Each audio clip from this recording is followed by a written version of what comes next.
Deadpool 2, Deadpool, played by Ryan Reynolds, forms the X-Force to protect a young mutant from the time-traveling soldier Cable, played by Josh Brolin. All right, so this movie came out in 2018.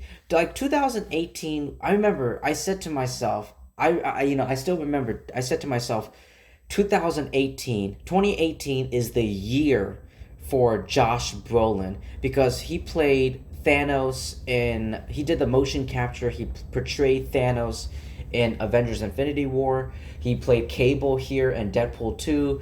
I think he was also in the second Sicario movie. I don't know if it was a sequel or prequel.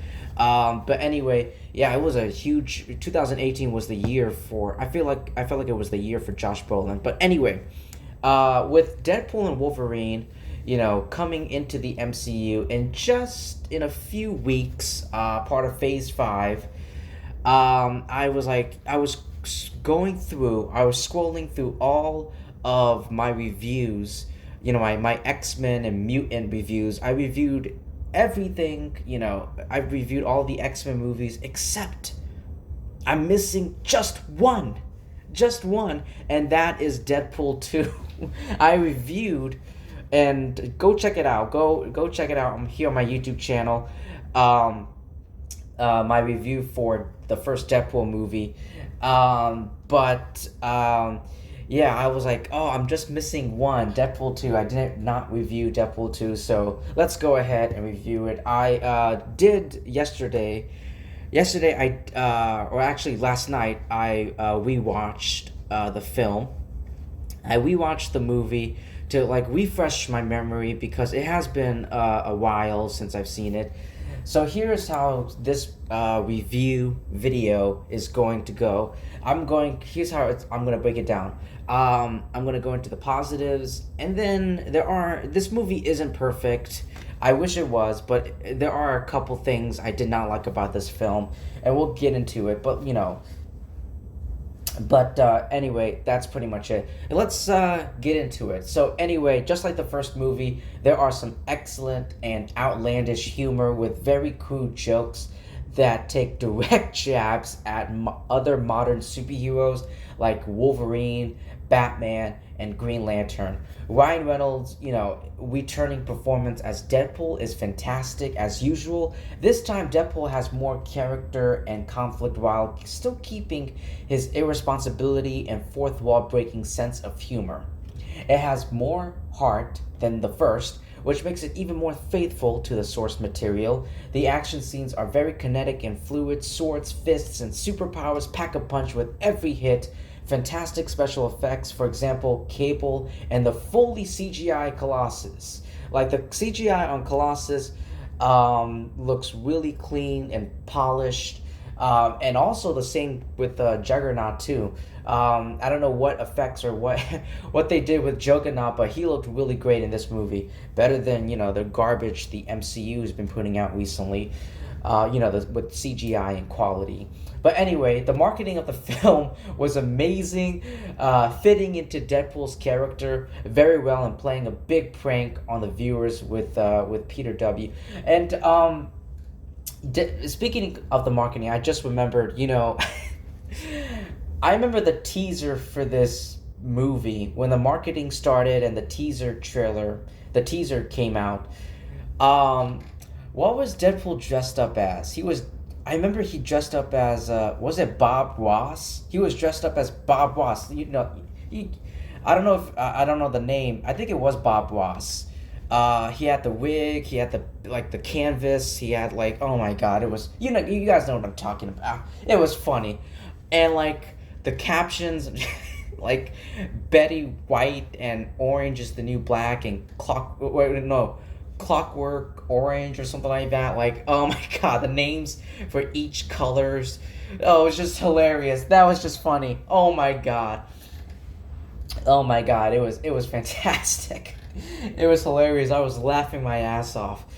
But anyway, while the first Deadpool movie parodied the generic superhero origin story, this one parodies the typical hero needs allies story. And it subverts many superhero tropes in modern movies. The film fits nicely in today's modern superhero team up films like Avengers: Infinity War. Speaking of that, yes, yes, yes, because Josh Brolin does play Cable. Deadpool does break the fourth wall and made a joke about the same actor playing two different character played by the same actor. Um, the whole Toy Story like marketing campaign for this trailer.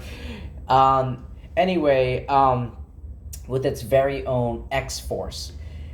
Cable is a freaking awesome character who is sent back in time to prevent his wife and daughter from certain deaths at the hand of a murderous mutant, Fire Fist, who is a very primary character, a very important character that Deadpool is trying to protect from Cable. Um, yeah, like Cable is such a Cable is such an awesome character, especially if you watch the X-Men '90s cartoon or the recent X-Men '97 animated show. Both of them fucking fantastic, amazing. Go watch them on Disney Plus. Cable it does appear in those cartoons, and he's so great. He's so great, and yes, he is. Comic book fans do know, Cable is the future, the son of Jean Grey and Cyclops. Um, I don't think it's Madeline Pryor. Was it Madeline Pryor? Great. I only saw X-Men '97 once. I gotta rewatch it again, but I'm pretty sure it's not Madeline Pryor. It's the real biological Jean Grey, the real Jean Grey. But anyway, um, Domino's is, she is, played by Zazie Beats. I think that's how you pronounce her name. She also does the voice of Amber in the animated TV show Invincible on Amazon Prime. Um, I thought she was, the way they used her powers in this movie was very clever, and it makes perfect sense. It's funny and it's funny and entertaining, and it makes perfect sense. Like her superpower is luck. She's very lucky. She's very lucky. It's like if luck was a superpower, that it comes in very handy. If only Domino was in Avengers Infinity War. Anyway, Juggernaut is an awesome villain who is now a big, bulky brute rather than an armored mutant wrestler from X-Men The Last Stand. Yeah, we don't want to talk about that. He's funny, but, that thankfully doesn't make him any less intimidating as a villain. And yes, you do know, and yes, in the comics, fun fact, the Juggernaut is related to Charles Xavier, aka Professor X. He is, I believe, the stepbrother of Charles Xavier. Or Charles Xavier. No, Charles Xavier is the stepbrother. They're stepbrothers. Charles Xavier is the stepbrother. But yeah, they're stepbrothers in the comics, and if you watch the X-Men cartoon, there's that. Um, Fire Fist is an amazing character who goes through a lot of character development. Not a whole lot. We'll go into the negatives later. I'll talk about what I don't like about Fire Fist later. I'll explore more about that later. But anyway, yeah, Negasonic Teenage Warhead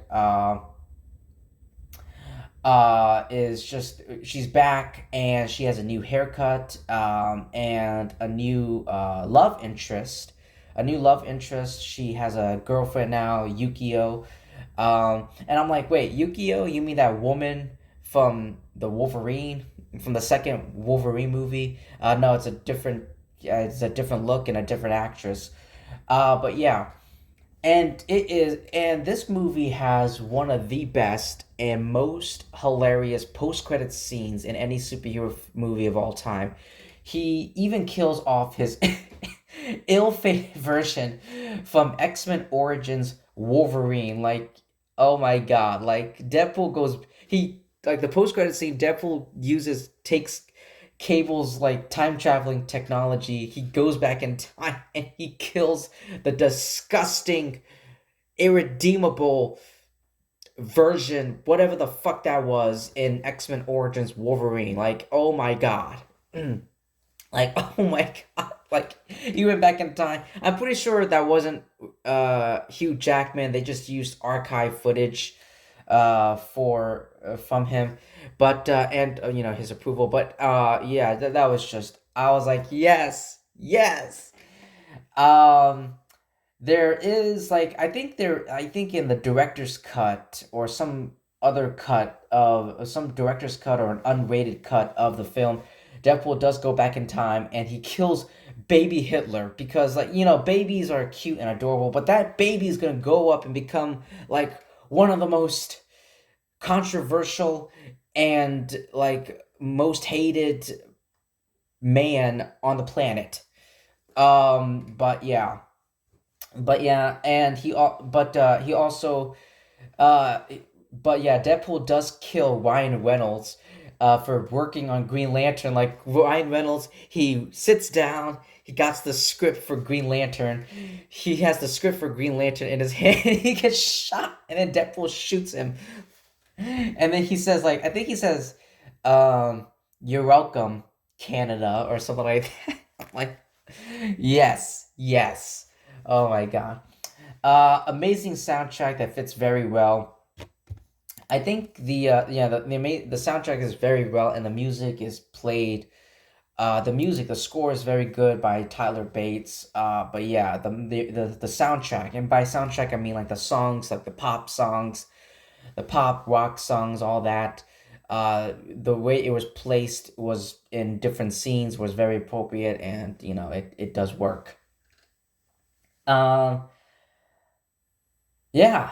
It is considered, Deadpool 2 is considered, you know, the last great movie in the X-Men film series by Fox, not counting, you know, the Deadpool movies. The last, you know, if you don't count the Deadpool movies, the last great one would have been Logan, and not counting the Wolverine solos, last and the last great one would have been X-Men Days of Future Past. So yeah, like X-Men Days of Future, you know, the first X-Men movie is still great. I love it started it all. Before the fucking MCU, you had the X-Men movies. You had the X-Men movies, and they were very successful. The first X-Men movie, actually no, like you know, X-Men Days of Future Past is great. The first X-Men movie is just plain good. I think X-Men Day I in my opinion, Days of Future Past beats out the first X-Men movie. Like, it just jumps up. Deadpool does mock DC for casting Ryan Reynolds as Green Lantern at the final scene. So yeah. So, you know, I did say that Juggernaut is great, you know. You know, Juggernaut is a great character, but like, here's the thing. You know, Juggernaut is, once again, you know, the Juggernaut is made out into a random mutant rather than sticking to the source material. The headmaster is a very weak villain, and yet another evil orphanage owner cliche that with connections with Essex Corp, aka Mr. Sinister.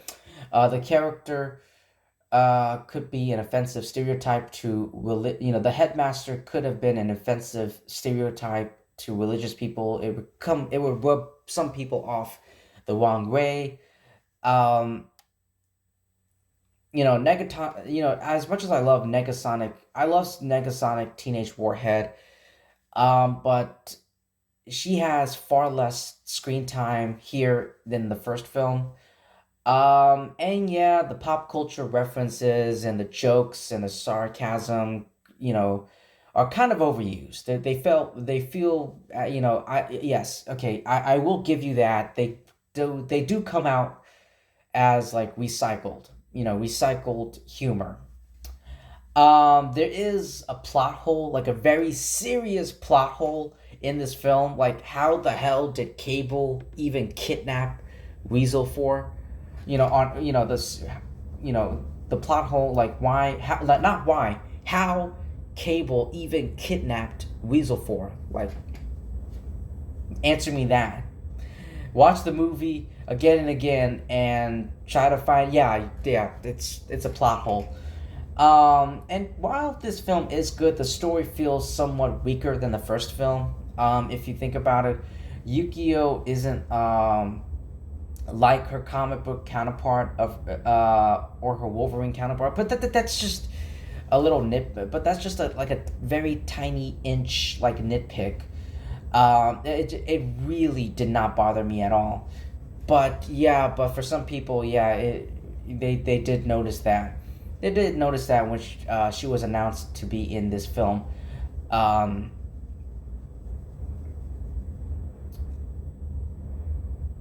Um, there is some propaganda here. I'm not gonna get into it. No, I'm not gonna hear it. I don't want to listen to it. I don't want to get into it. But there are some propaganda agendas in this film. I won't get into it because YouTube might yeah I might get demonetized. I'm not gonna get into it, but let's just say there are some propaganda here, and Fire Fist isn't a really great character overall. Yeah, he goes through character development, but like it wasn't enough. It just wasn't enough. And I remember when Domino was cast in this movie and it was played by Zazie Beetz, people were, like, the picture of her was released and people were going like, there was so much, dude, like there were so many criticisms and backlash. There was so much backlash against the actress, against the casting decisions and the makeup decisions for the character. Like for Zazie Beetz, like a black woman, an African American woman playing Domino. But like, who cares? But like, I don't care. I just want, when it comes to my movies and my TV shows and all of that, I don't care about any of that shit. Just give me great characters, great acting, and a great story. That's it. I just need those three things. And I thought Domino did a pretty good job. Well, was a pretty good. I thought Zazie did a great job, and Domino played very well in this film. The way they killed off the X-Force, by the way. Brad Pitt as the Vanisher, the Brad Pitt cameo, like the invisible guy, like you don't see him, and then he gets electrocuted, and for 1 second it's Brad Pitt's face. I'm like, and then you watch the trailer for Deadpool 2. I remember I watched if you remember the trailer for Deadpool 2 for this movie, like the trailer made it look like Deadpool's like assembling this team to, like, I don't know, like stop Cable from killing Fire Fist, from the kid. And then like they all jump out of the helicopter and each and every one of them get killed except Deadpool, who is the main character, of course. You can't kill off the main character. Deadpool won't even let himself get killed. And of course, because Domino, her luck powers, she survives the parachutes, but each and every one of them gets killed off. I'm like, oh my god. Oh my god.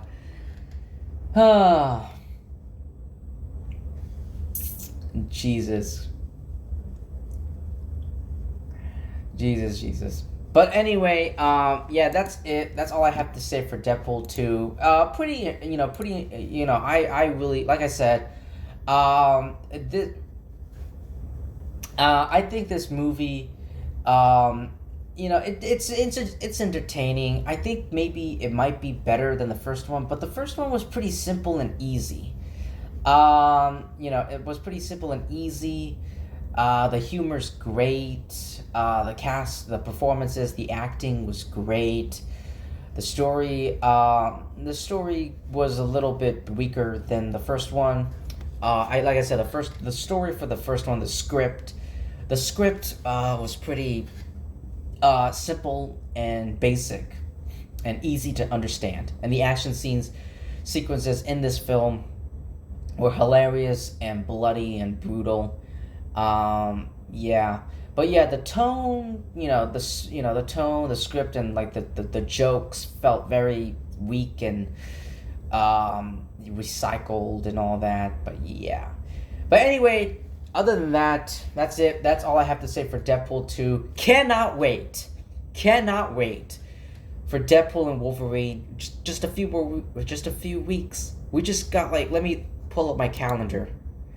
Yeah, just fuck. Oh my god, like, just less than 2 days. No, not 2 days. What am I talking about? Less than 2 weeks. I mean, that's what I meant to say. I meant to say less than 2 weeks. Excuse me. Yeah, we got like 2 weeks for Deadpool and Wolverine to finally come out in theaters. The only MCU movie, in this film, in this year. Excuse me, my mind's scrambled. It's early. I didn't drink my coffee, but anyway, that's all I have to say for Deadpool 2. Thank you so much, everyone, for taking your time to listening to my thoughts and my opinions and my review. Please like and subscribe. Definitely subscribe, because when you subscribe to my channel, you'd be helping me by a tons, and you would be part of my community. When you subscribe to my channel, you be part of my family, my community, and and me and my subscribers would welcome you in. So please subscribe and do all that great stuff, and I'll see you in my next video. Peace.